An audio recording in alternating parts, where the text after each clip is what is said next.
Hey guys, today's video is sponsored by Anson Belt Company. You may recognize them not because I wear them every day, but they're also a longtime channel sponsor. It's a family-owned company and they do belts just a little bit differently than you may be used to.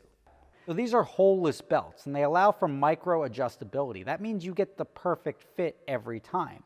There are 30 options, a quarter of an inch apart, and you can click right to the perfect size, and you don't have to be bound by the distance of the holes on a traditional belt. These belts are one size fits all. They come really long, so you can trim them down to fit your waist exactly. The belts come with a lifetime guarantee and amazing customer service. The type of customer service you get from a family-owned business, which this is. I've actually met the owners. So for a very limited time offer, visit ansonbelt.com/SSR. I put a link right below in the description. Usually it's 3 buckles, 2 belts, 3 belts, 2 buckles. This time they're gonna give you the third of whichever one you want for free. So now you're gonna get 3 belts, 3 buckles. It's going to be 9 combinations for just under $100. It's going to be $99. You're going to love them. Try them out today. There's a link right below in the description, ansonbelt.com/SSR.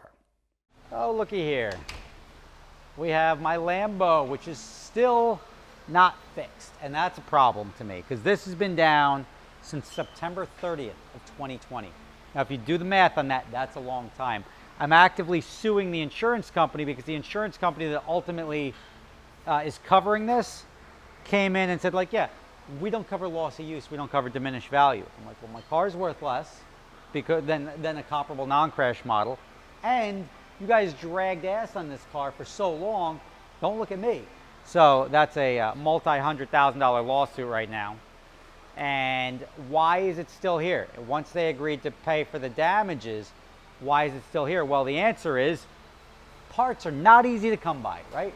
Parts are a pain in the ass. Now, the structural parts, everything, like there was, like these things, everything's on. The issue I'm running into now is the bumpers. And where is it? They're in the back somewhere. The rear bumper I got was wrong.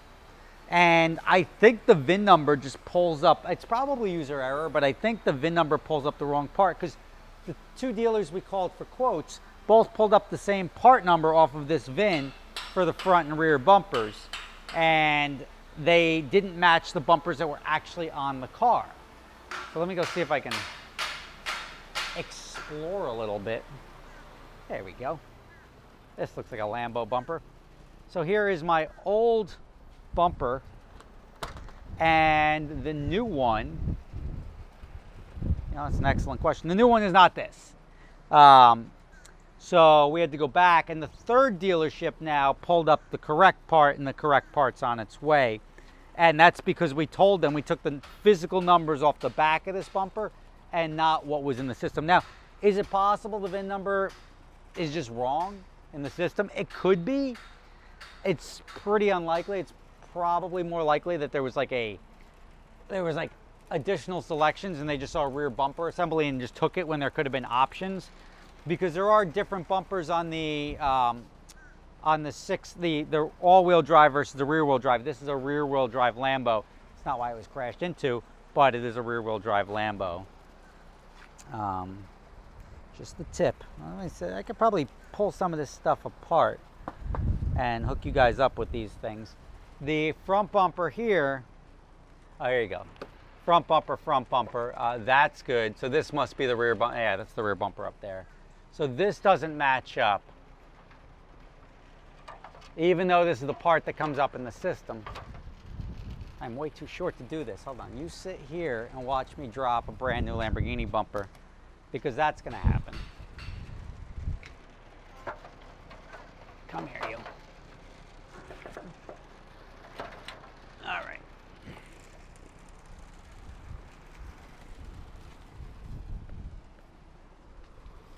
Goes this way.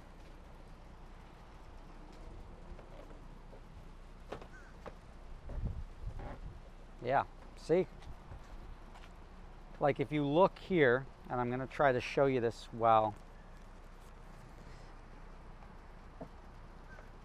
You see how that has the indent here? This one doesn't. This one has a crease here, which would have been about here. This one doesn't. This is just a wrong bumper. But this is what's coming up in the system. as the correct bumper from 2 dealerships. This isn't like we just pulled a number out of our butt. We searched eBay and guessed what the number was. This is the VIN number. They're looking it up by VIN number. That's the only way to really get the correct parts, is to look it up by VIN number. Otherwise, there's so many different variations now with these companies. There's 15 different trim levels that if you get the wrong part, you're stuck with this. So this is a delay, unfortunately. But there's another delay, and this becomes more of a pain in the butt, because there was a right to repair, right? There's this thing called like right to repair. And something changed in the laws now where like Lamborghini, Ferrari, all these dealers, they don't have to sell you the parts anymore. Like it used to be like you call up, you say, I would like to order 1 Lamborghini frame, please. And they're like, I'm sorry, we can't do that. Well, you used to, but now they don't. And the problem is that they've made everything structural frame. Like, let me put this back up. Hold on. You know what? Stay there, and then I'll talk about the frame.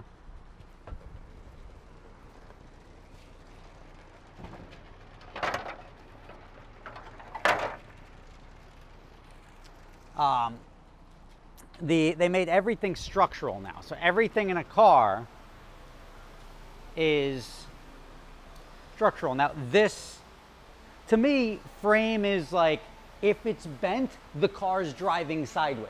Like that's frame to me. But now this is considered a frame piece. So if you dent this, I mean, anything that gets hit for like a crash bar or something like that, this isn't frame, this is frame. Like this bracket here, that's welded on, so I would consider that a frame piece. Anything like that would be significant.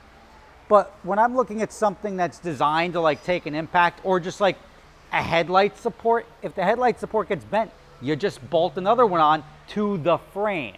That is what I would consider frame. Now, this is one way that they're controlling the rebuild process. What the dealers do, or what the manufacturers do, is they make certified shops. Right? And what's a certified shop? It's the same shop, except they're paying a vig back to the manufacturer. I'm a certified shop for Tesla, so I'm going to charge more, but all the Teslas have to come through me.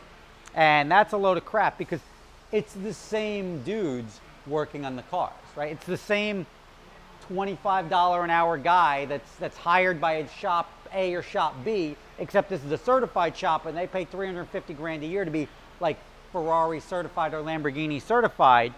And that's what happens. Now you're gonna be like, well, I want a guy who's certified in this car to work on it.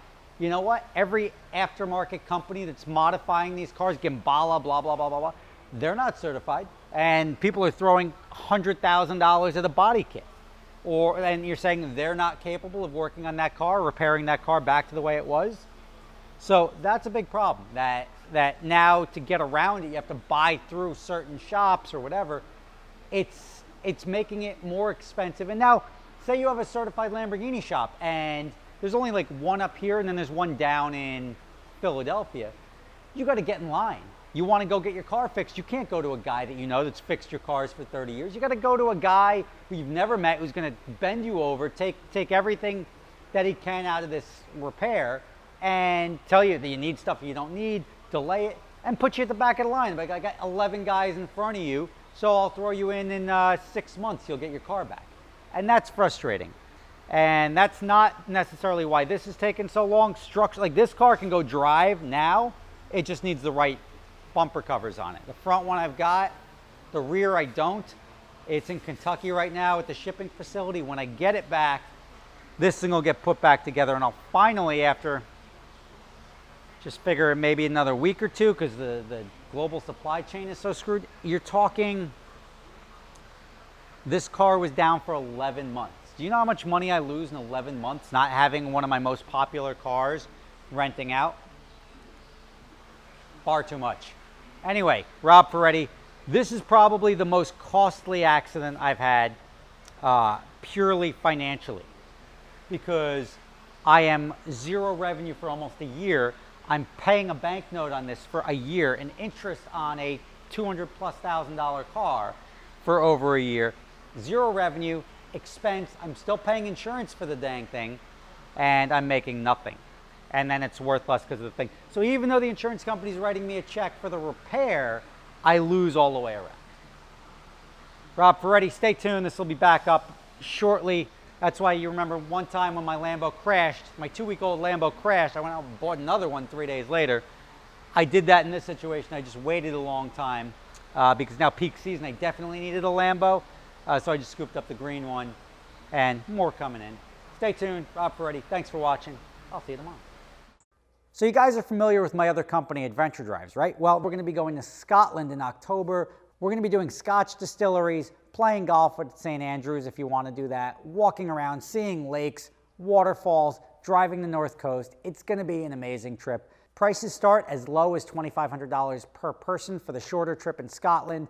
If you're interested in going, check out the link in the description.